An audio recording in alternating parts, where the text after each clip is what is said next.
अमरावती विधान परिषदेचे काँग्रेसचे उमेदवार हर्षजित देशमुख रुग्णालयामध्ये दाखल झाले आहेत। निवडणुकीचा प्रचार सोडून देशमुख रुग्णालयामध्ये दाखल झाल्यामुळे चर्चांना उधाण आले। निवडणुकीमधून माघार घेण्यासाठी दबाव असल्याची चर्चा आहे, तर उमेदवार मॅनेज झालाय का, 15 ते 20 कोटी घेतल्याची चर्चा आहे, असा आरोप यशोमती ठाकूर यांनी केलाय।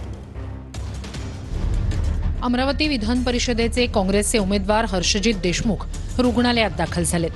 निवडणुकीचा प्रचार सोडून देशमुख रुग्णालयात दाखल झाल्यानं चर्चांना उधाण आलंय। हर्षजित देशमुख नागपूरमधील खासगी रुग्णालयात दाखल असून त्यांच्यावर अँजिओप्लास्टी करण्यात येणार असल्याची माहिती आहे। काँग्रेस उमेदवार हर्षजित देशमुख यांच्यावर निवडणुकीतून माघार घेण्यासाठी दबाव असल्याची चर्चा आहे। हर्षजित देशमुख निवडणुकीतून माघार घेऊन वंचितच्या उमेदवाराला पाठिंबा देणार असल्याचंही बोललं जातंय। काँग्रेस आणि वंचितच्या वरिष्ठ नेत्यांची याबद्दल बोलणी सुरू असल्याचीही माहिती आहे।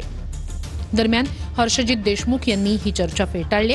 डिजिटल माध्यमातून प्रचार सुरू ठेवणार असल्याचं देशमुख यांनी म्हटलंय। भाजपच्या दबावात येऊन ऍडमिट झालेले आहे, काय सांगणार? असं काही नाही, कोणाचा दबाव वगैरे नाही। तुमच्यावर कुणाचा दबाव आहे का? कारण की तुम्ही निवडणुकीतून माघार घेतल्यासारखी आहे, तुम्ही बाहेर मतदारसंघाचे। माझं डिजिटल मार्केटिंग, डिजिटल मीडिया इथून काम चालू आहे। पण आयसीयू मध्ये तुम्ही पत्रकार जातात आणि इंटरव्ह्यू देता, म्हणजे चाललं काय आहे? खरंच ऍडमिट आहे की काय नाटक आहे की मॅनेज झालेलं आहे? हे 15-20 कोटी रुपयाचा व्यवहार केलेला आहे म्हणतात त्यांनी।